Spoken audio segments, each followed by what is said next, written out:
This is Democracy Now!, democracynow.org, The War and Peace Report. I'm Amy Goodman with Nermeen Sheikh. We turn now to Ukraine and what our next guest calls the new Cold War. The president of Belarus has announced Russia's begun transferring tactical nuclear weapons to the former Soviet state, which shares a nearly 700-mile border with Ukraine. In an interview, Belarus President Alexander Lukashenko warned he's ready to use the nuclear weapons if Belarus faces aggression. Meanwhile, U.S. Defense Secretary Lloyd Austin has urged allies to dig deep to provide more arms and ammunition to help Ukraine as it launches its counteroffensive against Russia. Austin's comment comes 2 days after Russian President Vladimir Putin admitted Russia's facing a shortage of ammunition, drones, and warplanes, despite a sharp increase in military production. In other news from Ukraine, the head of the International Atomic Energy Agency, Rafael Grossi, is back in Ukraine to visit the Russia-occupied Zaporizhzhia nuclear power plant, the largest nuclear plant in Europe. The IAEA has expressed concern the recent destruction of the Kakhovka Dam could impact the plant's supply of water needed for cooling. This all comes as the U.S. State Department has announced Tony Blinken's plan to leave Friday for a trip to China this weekend, the first by U.S. Secretary of State since 2018. In February, China put forward a 12-point peace plan to end the war in Ukraine. We're joined now by Gilbert Achcar, Professor of International Relations at the School of Oriental and African Studies at the University of London. His most recent book is titled The New Cold War, The United States, Russia, and China from Kosovo to Ukraine. He recently wrote an article for Truthout headlined, Washington is Obstructing the Path to a Political Settlement in Ukraine. And his recent Le Monde piece is headlined, A Cold War by Any Other Name. There's been much debate over the definition of the term Cold War, but one thing's for sure, we're in one now. Welcome back to Democracy Now!, Professor Achcar. If you can start off with that issue that's on the table right now, this 12-point Chinese peace plan. Talk about how the U.S. media and the U.S. government characterized it. Talk about what you feel is being missed.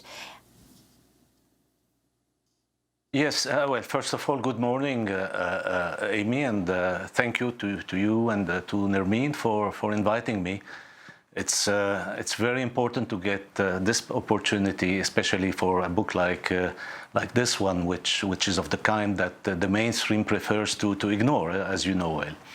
Now, about the Chinese plan, well, that is part of an attitude that has been expressed by China actually since the beginning of the Russian invasion in February last year. From the very beginning, I mean, 2 days into the invasion, China stated that it stands for the territorial integrity of all countries, including Ukraine. That was specified in this way. And yet that was completely ignored and shunned by Washington. And the same story happens now, because this plan is an attempt by China to set principles, general principles, and they include territorial integrity and sovereignty of all countries. So that's a very important principle to start with in addressing the issue of Ukraine. And yet that has been shunned and you know, denounced as a sham, as empty, and all that. So there is deliberately no will on the side of Washington to get China into that, and yet there can't be any political settlement of this without involving China, and I would say also without involving the United Nations, where China, of course, is one of the 5 permanent members of the Security Council. You say even Zelensky acknowledged what China was putting forward, and that while the United States says this is clearly a pro-Russia plan, that even Putin bristled at this point of China acknowledging the sovereignty of Ukraine. Right. I mean, there was an amazing contrast between U.S. President Joe Biden just, you know, I mean, speaking of the Chinese plan in very contemptuous terms, and the Ukrainian president himself, who actually emphasized the fact that this is positive and a good starting point. And there have been, therefore, since this plan, increased negotiations and discussions between the Ukraine government and the Chinese government. So again, this is a matter of attitudes, and I think that it is very deliberate on the side of Washington. That's part of what I call the new Cold War, which hasn't started now. This deliberate desire to keep China out, to keep the United States in control of everything. I mean, this is really, and it doesn't take, Beijing or Moscow to acknowledge or to see it. I mean, there is indeed, a very clear U.S. Hegemonic position, and that has been the case since the 90s. So, Gilbert Achcar, if you could, let's go to your book and the title, The New Cold War. If you could explain what the features of the war are, who you think the principal adversaries are, and why you believe that this situation is more comparable to what the global configurations of power prior to World War I, rather than that which existed between 1945 and the dissolution of the Soviet Union, which is, of course, what was termed the Cold War. Right. Well, actually, the expression Cold War existed before the First World War. And the first use, on the record of that expression is by the German socialist leader, Edward Bernstein. And by that expression, he meant the fact that Germany was engaged in a military buildup in preparation of war against the France and the rest of its European rivals, without yet getting into a real war, into a hot war. And that's what he called a Cold War. That's the origin, actually, or the first use of the expression.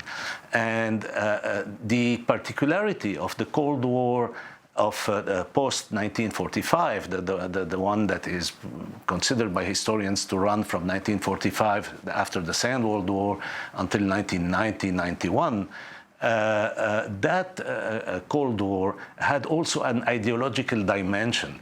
But the ideological dimension is not what is called the Cold War. The Cold War refers to the military buildup and the fact that the United States, in particular, for the first time in its history, kept, even without war, a high level of military expenditure, a very high level of military expenditure, much higher than what you had between the two world wars, let alone what existed before the First World War. And that's what some American economists call the permanent war economy, right? And that is a key characteristic of the Cold War, whether the 1945-1991 or the new Cold War that actually started after the demise of the Soviet Union. Started first by Washington. Washington maintained a military budget based on the scenario of two major wars, and that was clearly, I explained that at the time in articles, two articles which are reproduced in the book. They make 2 chapters out of 5, in which I said in the 90s, I showed how the military planning of the Pentagon was based on the possibility of war with both Russia and China. And that was there, and this, will lead on the background of other provocative attitudes by Washington towards these two countries into what I call the new Cold War, which I identified as starting with the Kosovo War, due to the fact that this was the first time NATO, as such, enters into a war and a war circumventing the United Nations Security Council. And Gilbert Achcar, so if you could speak about that, what the involvement of NATO was in Kosovo, because the first, in fact, airstrikes that NATO carried out in its history were in Bosnia against Bosnian Serbs to prevent the ethnic cleansing of Bosnian Muslims that was underway then. What distinguished the two air wars from Kosovo from those in Bosnia? Right. I mean, the bombings since the early 90s, the bombings in former Yugoslavia remained relatively limited and were linked to the United Nations intervention in that area. But the Kosovo War is the first real war. I mean, that's what you can call a war for NATO. I mean, of course, you had a war in Bosnia, you had a war in former Yugoslavia, but NATO, the first real NATO war is the Kosovo War, and that war was conducted by circumventing the opposition of both Moscow and Beijing at the UN Security Council. So that set a pattern of ignoring, if you want, the international law and the United Nations that the two other countries found extremely alarming. And of course, that will be repeated at a much higher scale later on with the invasion of Iraq in 2003, which again was completely illegal by the standards of international law, and again, of course, circumvented the Security Council. Professor Achcar, in an article published earlier this year, headlined "Consistent Anti-Imperialism and the Ukraine War," you wrote, quote, "Consistent anti-imperialists must combine their support of Ukraine's right to self-defense with support for a UN-based peaceful settlement on the ongoing war. Those who call for peace while opposing Ukraine's right to get what it needs for its defense are, in fact, advocating its capitulation." Can you talk about this, and also talk about the increasing role of China here and also in other places, and how the U.S. is continually trying to counter that, and the significance of Blinken going to China this weekend? Right. Well, I think, there are two pitfalls that progressive forces should be avoiding. One is to react to Washington and NATO's support to Ukraine by rejecting this and ignoring in this way the agency, if you want, of the Ukrainians who are fighting for their country, they are fighting for their population, and we can see Russia is targeting more and more the civilians in Ukraine. Ukraine has the very legitimate right to self-defense, and therefore, if we acknowledge this right to self-defense, we have to acknowledge its right to get weapons for this self-defense. But this being said, I would put the emphasis on self-defense. That is, I think it is right that Ukraine gets weapons for defensive weapons like anti-aircraft, anti-missile, anti-tank, and the rest. But the demands that of escalation of the war, of enabling Ukraine to strike deep into Russian territory and the rest, these are extremely dangerous. They put the world at very high risk, and I would say they put also the Ukrainian population at very high risk, because Russia has not yet done to Ukraine what it could do if it wanted to turn even more violent than what it is. Now, on the other hand, as progressive, we have to be in favor of a peaceful settlement, a political settlement, but on the basis of principles. And I think there can't be any sustainable peace for Ukraine without the involvement of the United Nations, and without basing that peace on the principles of the UN Charter, including, of course, the sovereignty and integrity, the territorial integrity of all countries. And that would mean also, therefore, involving China. And China is obviously the country with by far, the highest leverage over Russia, even much more now, because Russia has, because of that war, turn more and more dependent in some way economically and the rest on China. So it is imperative to associate China, to work with China, and in order to get to some peace. And even European countries like France, like Germany, major allies of the United States, advocate the involvement of China in a political settlement process, whereas Washington until now has been blocking this, probably also waiting to see what the counteroffensive, the ongoing Ukrainian counteroffensive might produce. Now, you mentioned in the news that Antony Blinken is going to Beijing for the first time since 2018. Imagine that. That's amazing. I hope then that Washington will change its attitude and try to work with China for a political settlement of this terrible tragedy. Gilbert Achcar, before we conclude, I'd like you to explain the longer view, historical context of what you think propelled the Russian invasion of Ukraine at this moment.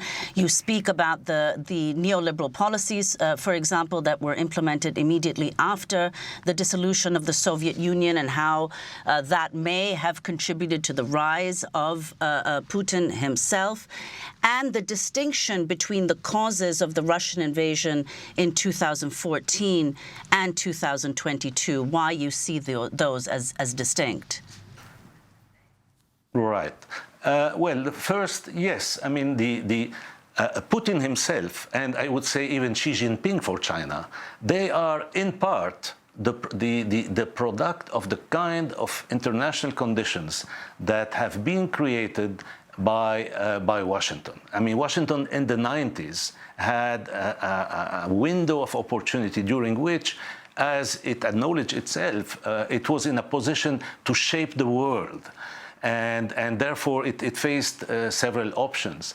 And, well, instead of going for options, peaceful options, options leading to a long-term peace in international relations and into enhancing the role of the United Nations, it made the opposite choices. One of them being, of course, the choice of not only keeping NATO, which was originally built as a defensive alliance against the Soviet Union, but to enlarge NATO eastward towards countries that were previously under Soviet domination.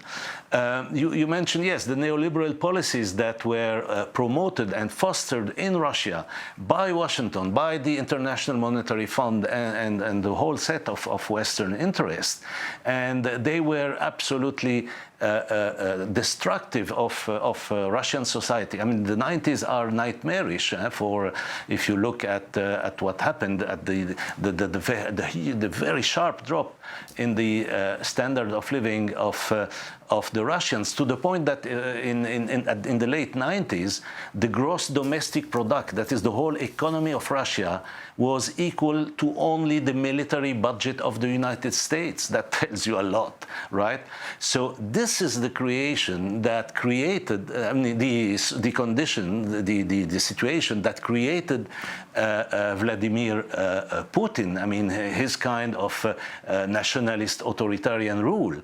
And of course, even that rule itself has an evolution over the years, which went further and further into nationalism and authoritarianism, but that was on a background of conflicting relations with Washington, with the Western countries, with NATO, and that played a real role in that regard. And in the same way, as I just said, that also the kind of provocative attitude of the United States towards China created conditions under which nationalism can flourish and lead also to an increased authoritarianism and nationalism as represented by China's present ruler, Xi Jinping. So there is a connection between all that because the global conditions create a terrain for this or that,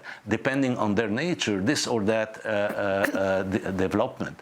So yes, you had this. Now, we just some have a of the minute wars, to go, I mean, Professor Achcar. Excuse me? We just have a minute to go, Professor Achcar. Oh, right. Well, very quickly, I mean, the two wars, the two military interventions by Russia in Georgia in 2008 and in Ukraine in 2014 were meant by the Russian side to block the accession of these two countries to NATO by creating a war-like situation with the two countries. We can't say the same of the annexation of Crimea, which also took place in 2014. Which was meant by Vladimir Putin as a means to restore his popularity, which had been dwindling beforehand. He knew how this could play very well with Russian nationalism. And the 2022 invasion, indeed, is plainly in that context. It wasn't to block Ukraine's accession to NATO, because that wasn't on the table anyway at that point.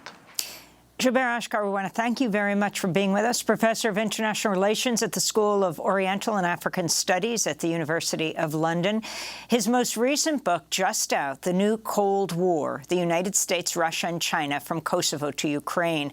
And we'll link to your most recent piece, Washington's Obstructing the Path to a Political Settlement in Ukraine.